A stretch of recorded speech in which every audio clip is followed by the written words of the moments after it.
What's up, y'all? It's Friday. What a way to start this video. Anyways, it's Friday, the Friday right before vacation, so technically after today I start my vacation. So for today's video, I wanted to focus on two topics specifically. One, which is, as a product manager, what do I do on Fridays? And how do I also, on a Friday where I go on vacation, like make sure everything is kind of set in place and nothing breaks while I'm gone. And if something breaks while I'm gone, what am I going to do about it? There's a lot of things I do, a lot of precautions I take, a lot of planning and kind of sending messages to people beforehand of, letting them know that this is coming, this is what to expect. If something breaks or something happens, come at me with this. Wow, my English is so good. It's too early in the morning. And then the second topic is that I want to talk about a question that I got, which is, why don't I feel safe about layoffs, even though my director specifically told me I'm safe? It's funny because I want to kind of introduce structure to this video, and I have a topic that kind of goes throughout the video, but with how life is, especially when you're working from home and working from a company that constantly makes changes all the time and have a toddler at home and just life in general, it's kind of difficult for me to kind of pay attention and make sure I kind of adhere to one topic. I probably seem super ADHD-ish, but I guess that's the fun, right? I mean, only 30 people watch these videos anyway, so it's not like it matters if I have a, very complete story to tell, but it is what it is, right? But one of the things I really want to go over is the topic of, what do Fridays look like for me, specifically me at my company, which is, this is my least filled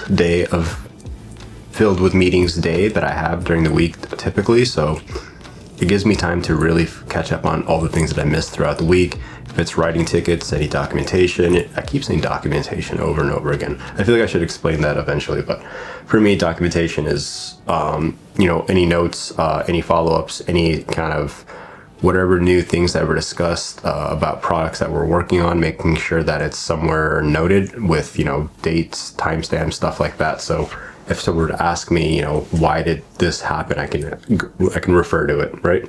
And also at one point or another, I always have that kind of paranoid feeling that I'm going to leave or move to a different product or someone's going to take over one of my products. So I always like to have a knowledge transfer document on hand, always updated.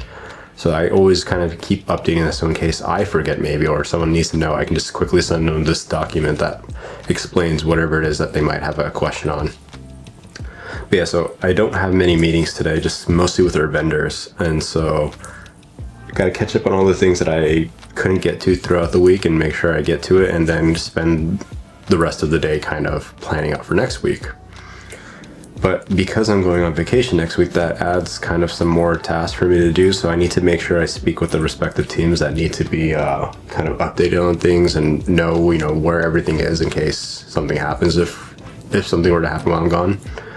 So for example, we have Tuesday refinements with the engineering team, which is going over tickets and understanding, the complexity of it, what else is needed, what additional information is needed. So I usually do that Mondays, but I'll do that today and make sure that's set in place. I'll make sure the sprint and the backlog are perfectly checked. Any roadmap items, I go over that as well.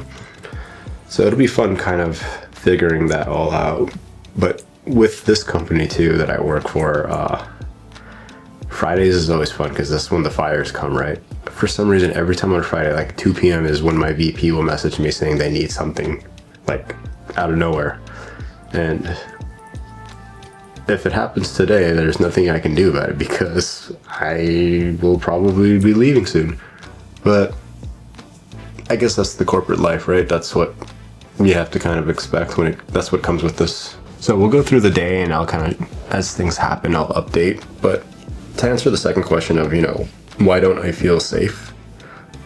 That one's, I feel like there's a backstory to that needs to be explained. The current company I work for, they're known in the industry to really kind of be the pioneers for change, to do new things.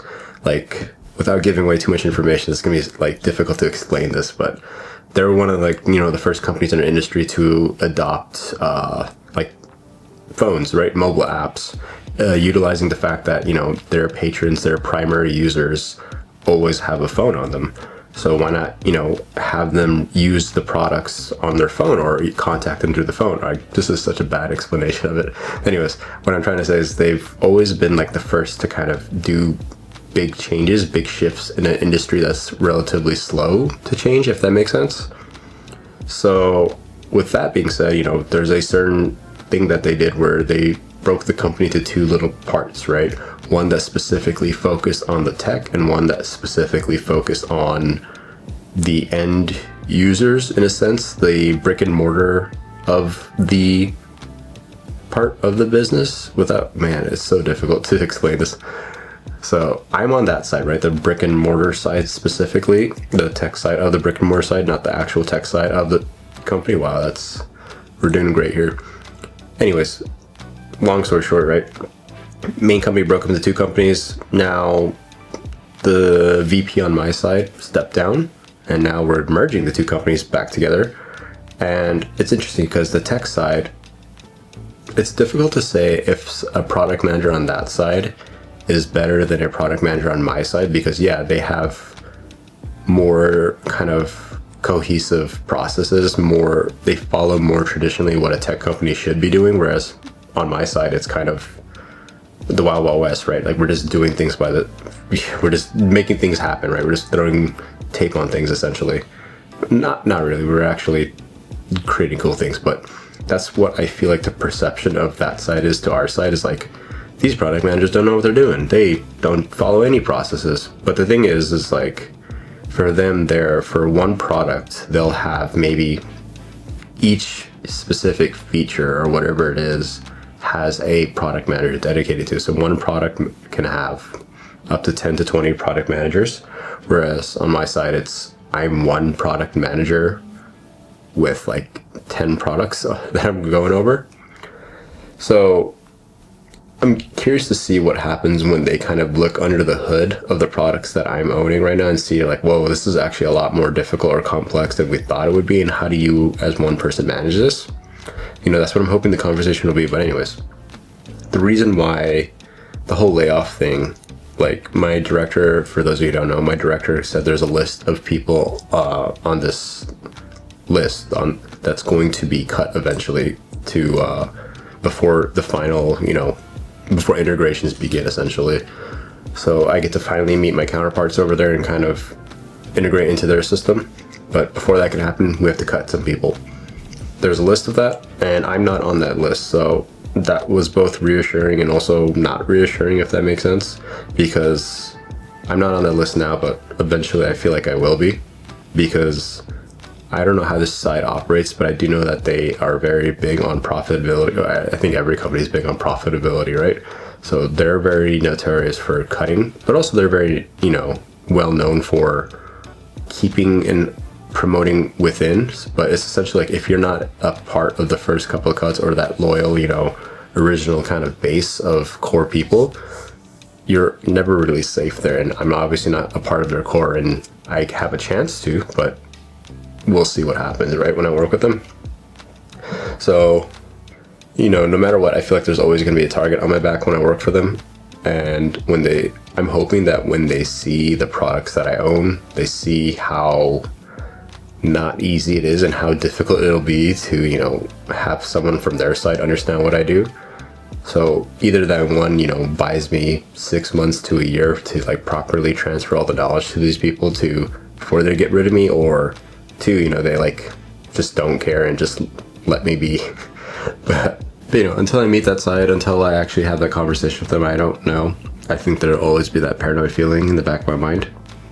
But also it's like on that list is my director, right? And my manager already left. Now it's my director, and like the two people that made working at this company very enjoyable is now gone or about to be gone. It's like, what's the point, right? But then also too, it's like the people that were keeping me safe, keeping me protected, always kind of shielding me from a lot, although technically they didn't, they just kind of threw me in the fire a lot. But now those two are gone, so it's like rebuilding that whole new relationship with a new manager, director, whatever it is, whatever senior I get. And then even seeing like, does anyone actually want to manage or direct me at that point? Because the way it's been lately is they just kind of let me do my own thing anyways. They just trust me enough. So I don't know. It's gonna be an interesting time, but we'll see. But it's gonna be Friday. It's Friday, so we're gonna have fun. We're gonna enjoy this day. Giselle's home, Zane's home. They got some plans. Hopefully we film some cool, fun stuff, and if not, then again, like 2 people watch these videos, so who cares?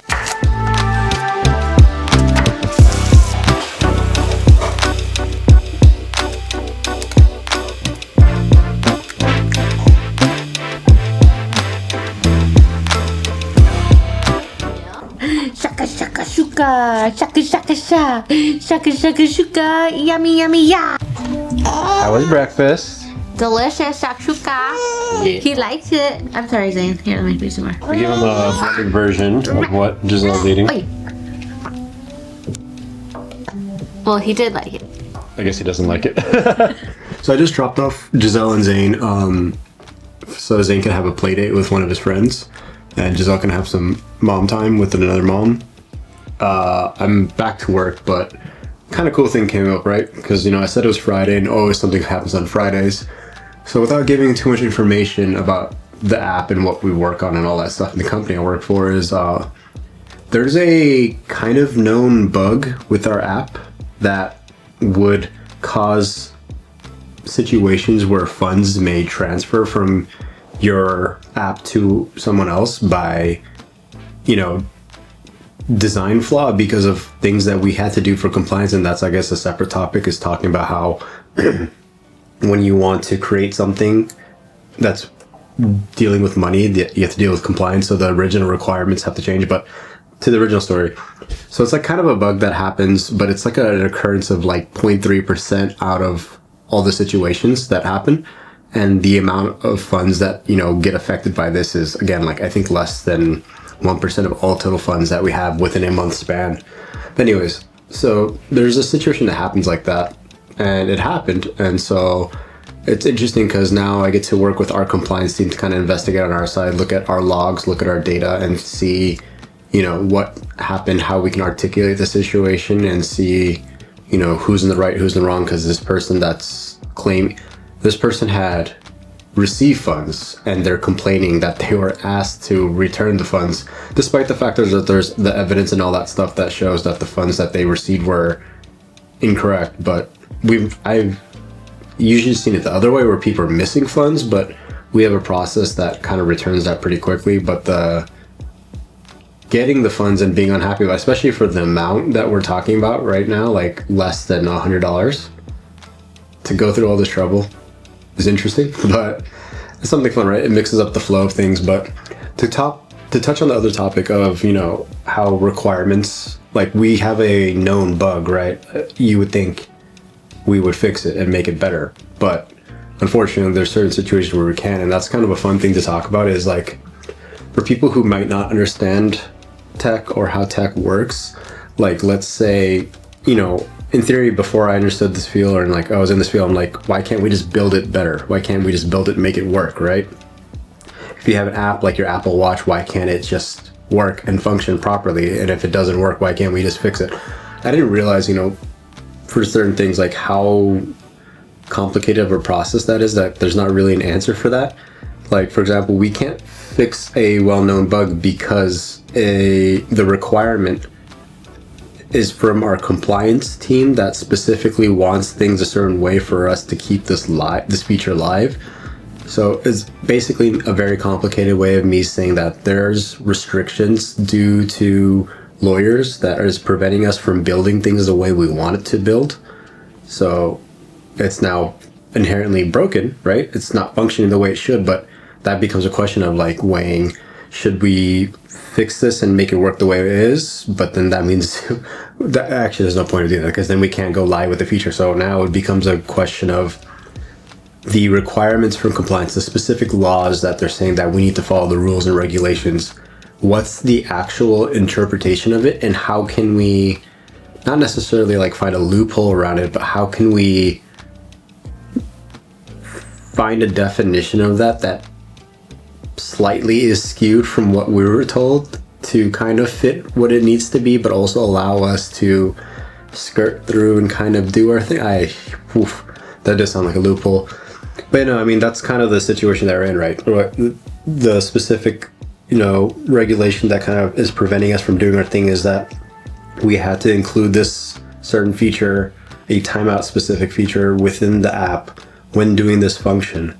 This timeout feature is what's causing the issue right now. And so hopefully with situations like this, we can maybe change it, modify it, and use this as evidence to kind of change things up. But in our field too, like the way to get these things done is so slow and such a long process that who knows if I just get fired before they're laid off before they're right. Like there's nothing I can really do about that.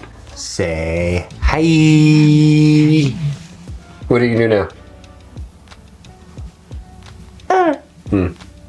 All right, so you're going on another play date with mommy.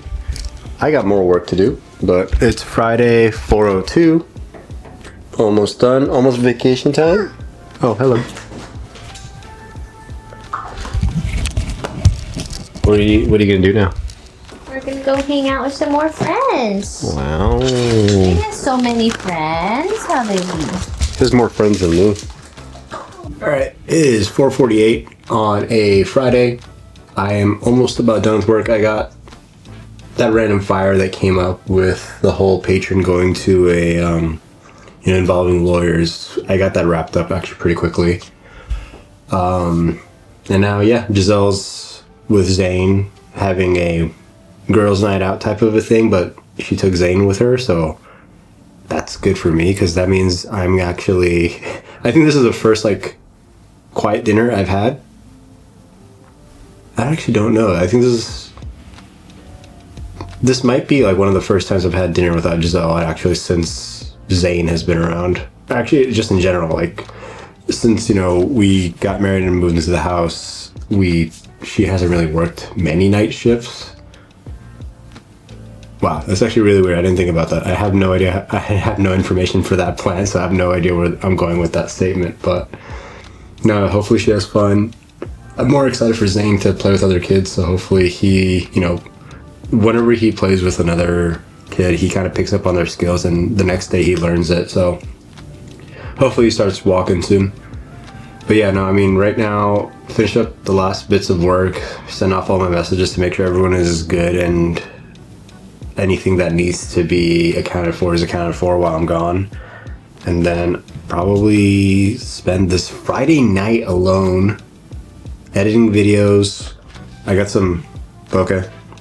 And then watch anime, catch up on basketball. I don't know. It's gonna be fun. All right, bye. So it turns out Giselle's girls' night was actually a surprise birthday party for her, and I didn't know, and I wasn't there in the beginning. So happy birthday, babe. Thank you. And happy Mother's Day, I guess. But no, I mean, I showed up. I was there for the actual the cake stuff. But I guess that's the end of the night.